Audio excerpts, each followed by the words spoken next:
الحمد للہ رب العالمین والعاقبۃ للمتقین والصلاة والسلام علی سید المرسلین۔ ناظرین کرام السلام علیکم ورحمۃ اللہ وبرکاتہ۔ ایمانی صفات کا عنوان لے کر آپ کی خدمت میں حاضر ہوں۔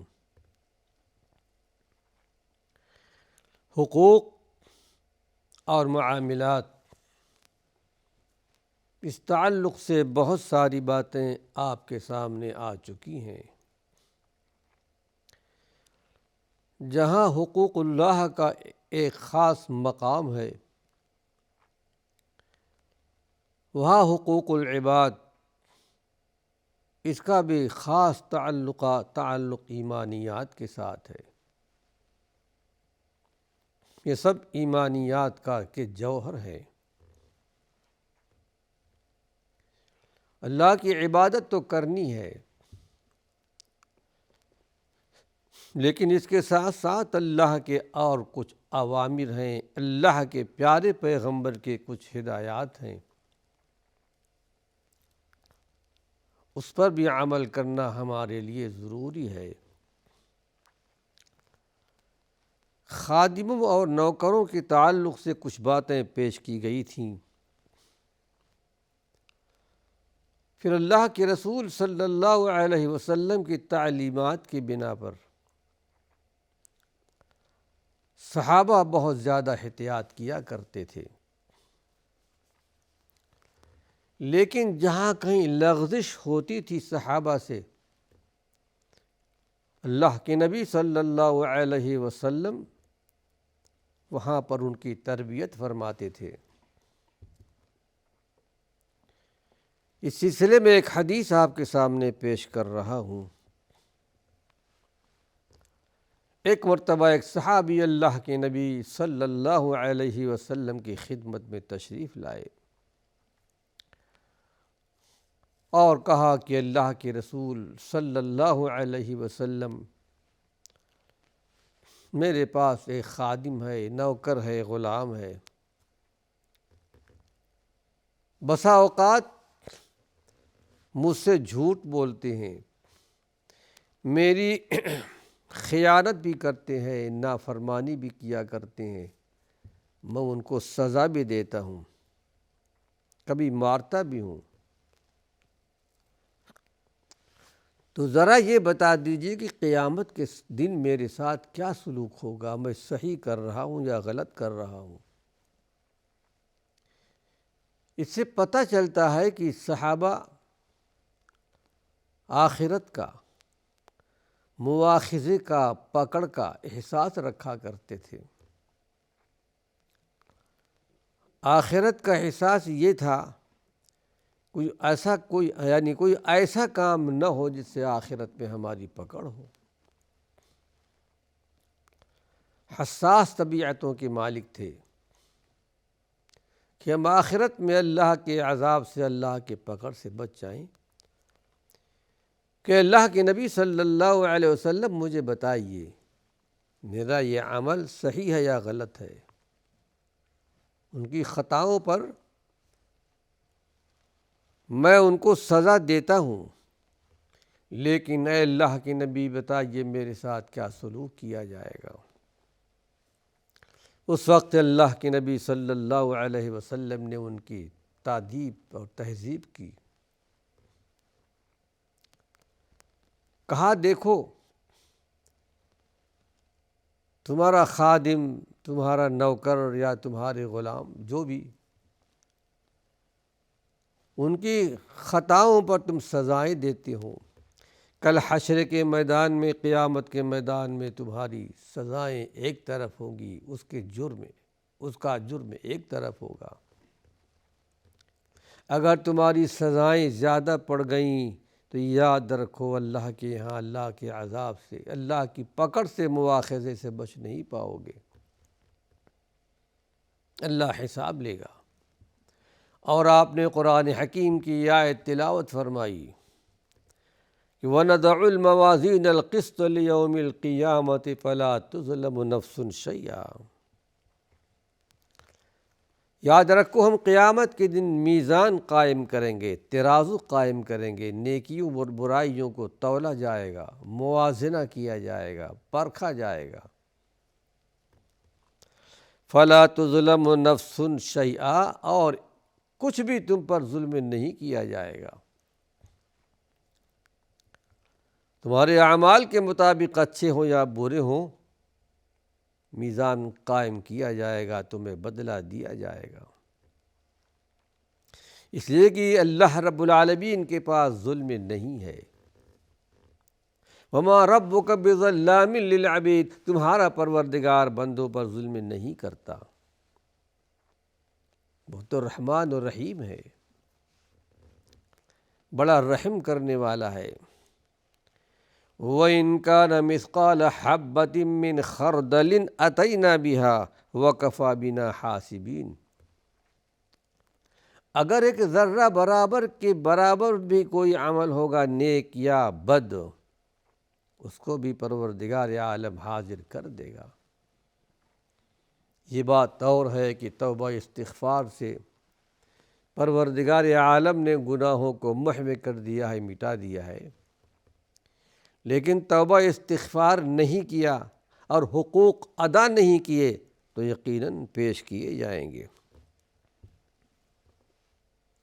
صحابی رسول صلی اللہ علیہ وسلم آخرت کا احساس رکھتے تھے، پکڑ کا احساس رکھتے تھے۔ اس کے بعد انہوں نے عرض کیا کہ اللہ کے نبی صلی اللہ علیہ وسلم، اب میں اس سے بہتر کوئی چیز نہیں جانتا کہ اب میں اپنے غلام کو آزاد کر دوں۔ اور اللہ کے پیارے پیغمبر کو گواہ بنا کر کہا کہ اللہ کے نبی صلی اللہ علیہ وسلم آپ گواہ رہیے، میں نے ان کو آزاد کر دیا ہے تاکہ میں اللہ کی پکڑ سے بچ جاؤں۔ اگر آخرت کا احساس ہو تو بندہ گناہوں سے بچ جاتا ہے۔ یہ ایمان والوں کی شان ہے کہ آخرت کے پکڑ سے ڈرتے ہیں۔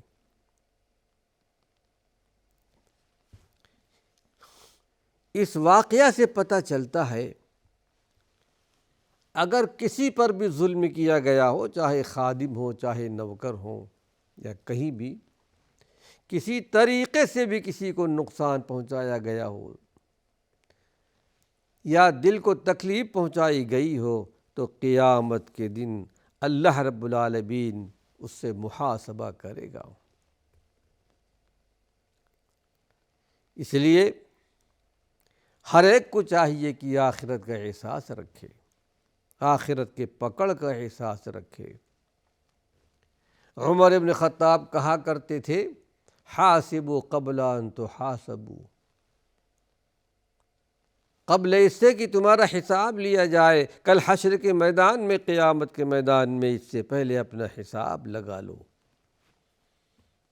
تمہاری زندگی کس ڈگر پر جا رہی ہے؟ اس راستے کو اللہ کے نبی نے کہا تھا، وَأَنَّ هَذَا صِرَاطِي مُسْتَقِيمًا فَاتَّبِعُوهُ، یہ میرا سیدھا راستہ ہے، اسلام کا راستہ، دین کا راستہ، توحید کا راستہ، سیدھے اس پر چلے جاؤ۔ اللہ رب العالمین ہم سب کو سمجھنے کی توفیق نصیب فرمائے۔ حدیث غالباً گزر چکی ہے، کوئی خادم، کوئی نوکر ایک دن میں 70 مرتبہ بھی اگر خطا کرتا ہے تو اسے معاف کرنا چاہیے۔ 70 سے مراد بار بار غلطی کرتا ہو۔ آئیے عائشہ صدیقہ رضی اللہ عنہا، جن کو اللہ نے اسلام میں بڑا مقام، بڑا درجہ دیا ہے،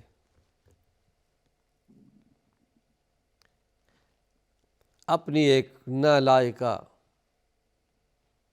بانی کہہ دیجئے، خادمہ کہہ دیجئے، ان پر ایک مرتبہ بڑے صبر و تحمل کے ساتھ پیش آئی تھیں۔ واقعہ کچھ اس طرح ہے کہ عائشہ صدیقہ رضی اللہ عنہا کے پاس ایک لونڈی تھی،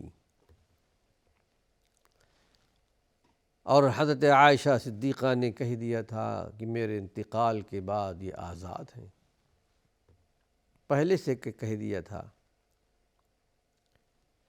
اب لونڈی نے جلد مرنے کے لیے حضرت عائشہ صدیقہ پر جادو کرا دیا تھا۔ جادو حق ہے، اللہ کے نبی صلی اللہ علیہ وسلم پر بھی جادو کیا گیا تھا۔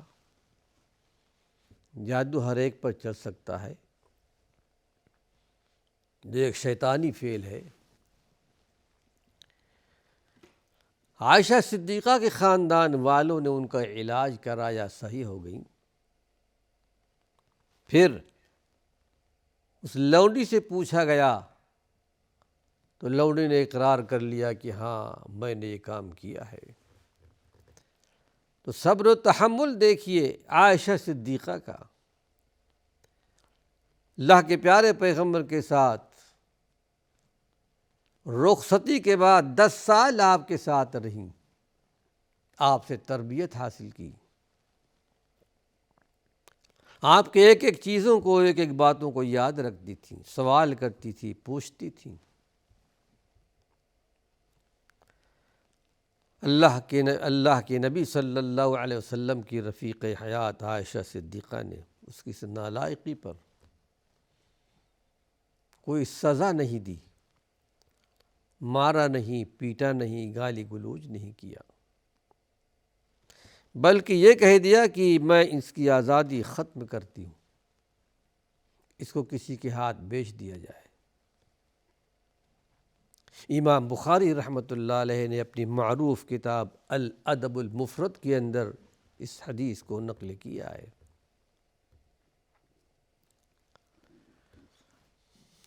وہ خادم، وہ نوکر جو برابر مالک کے گھر میں رہا کرتے ہیں خدمت کے لیے، ان کے لیے اللہ کے پیارے پیغمبر کا یہ پیغام، وَاكْسُوهُم مِّمَّا تَكْسَوْنَ، مالکوں کے لیے یا جن کے یہاں کام کیا کرتے ہیں کہ جو کپڑے پہنو وہ اپنے خادموں کو، نوکروں کو بھی پہناؤ، جو 24 گھنٹہ تمہارے گھر میں رہا کرتے ہیں۔ ایسی مثالیں دنیا میں بہت کم بلکہ ناپید ہیں، الا ماشاء اللہ آج کی دنیا میں۔ لیکن ہاں، اللہ کے پیارے پیغمبر کے ساتھیوں نے اپنے پیارے پیغمبر کی ہدایات کو یاد رکھا، اپنے ذہن میں رکھا، یاد رکھا اور اس پر عمل بھی کیا۔ ایک صحابی تھے ابو الیسر، ایک مرتبہ 2 چادریں استعمال کیے ہوئے تھے، ایک میں کچھ بیل بوٹا تھا، ایک سادہ تھا۔ تو کسی نے سوال کر لیا صحابی رسول ابو الیسر سے کہ میں دیکھ رہا ہوں کہ 2 چادر آپ کے بدن پر ہے، ایک منقش ہے یعنی بیل بوٹے والے، ایک سادہ ہے، اور میں دیکھ رہا ہوں کہ آپ کے جو نوکر ہیں، خادم ہیں، ان کے بدن پر بھی ایسا ہے، ایک منقش چادر ہے، ایک سادہ چادر ہے، تو آپ ایسا کیوں نہیں کرتے جو سادی چادر آپ کے پاس ہے وہ دے دیں اور منقش بیل بوٹے والے اسے لے لیں، یا منقش اس کو دے دیں اور سادہ آپ لے لیں، تاکہ ایک طریقے کا ہو جائے۔ ایک تاریخی جواب دیا تھا صحابی رسول صلی اللہ علیہ وسلم۔ اللہ نے صحابہ کے بارے میں کئی مقام پر رضی اللہ عنہم ورضوا عنہ، اللہ ان سے راضی ہو گیا، یہ اللہ سے راضی ہے۔ کتنی بڑی سند ہے، کتنا بڑا مقام ہے اہل ایمان کے لیے۔ جواب دیتے ہیں کہ سنو، میں نے اپنے پیارے حبیب محمد صلی اللہ علیہ وسلم سے سنا ہے، جو خود پہنو، اپنے خادموں کو، اپنے نوکروں کو، اپنے غلاموں کو پہناؤ۔ اس حدیث کو بھی امام بخاری رحمۃ اللہ علیہ نے ادب المفرد کے اندر نقل کیا ہے۔ پھر اللہ کے نبی نے ارشاد فرمایا کہ غلاموں کے ساتھ کھانا کھایا کرو، نوکروں کے ساتھ، ان کو حقیر اور کمتر مت سمجھو، وہ تمہارے بھائی ہیں، ایک آدم ایک حوا کی اولاد میں سے ہیں۔ الادب المفرد امام بخاری ہی کی روایت ہے۔ وَاطْعِمُوهُمْ مِمَّا تَأْكُلُونَ، جو تم کھایا کرتے ہو اپنے نوکروں کو، خادموں کو بھی کھلایا کرو۔ صحابہ عمل کرتے تھے۔ امیر المومنین عمر بن خطاب رضی اللہ عنہ، جن کو اللہ نے بہت بڑا درجہ، بہت بڑا مقام دیا تھا ایمان میں، اسلام میں، ہجرت کے موقع پر اللہ کے نبی صلی اللہ علیہ وسلم نے جنت میں عمر بن خطاب کا محل بھی دیکھا تھا، آپ نے جنت کی بشارت بھی سنائی تھی۔ ایمان کا وہ درجہ، ایمان کا وہ جوہر اللہ نے ان کو دیا تھا کہ شیطان ان کے راستوں سے بھاگتے تھے۔ عمر بن خطاب ایک مرتبہ صفوان کے دعوت میں اپنے غلام کو، خادم کو بھی لے گئے، اپنے خادم کو ساتھ بٹھا کر کھلایا۔ اس کے علاوہ کسی بھی موقع پر کہیں جاتے تھے تو اپنے غلام کو، نوکر کو ساتھ رکھا کرتے تھے، اپنے ساتھ ایک دسترخوان پر بٹھا کر کھلایا کرتے تھے۔ اللہ سے دعا ہے پروردگار عالم، خالق کائنات، یہ درجہ، یہ مقام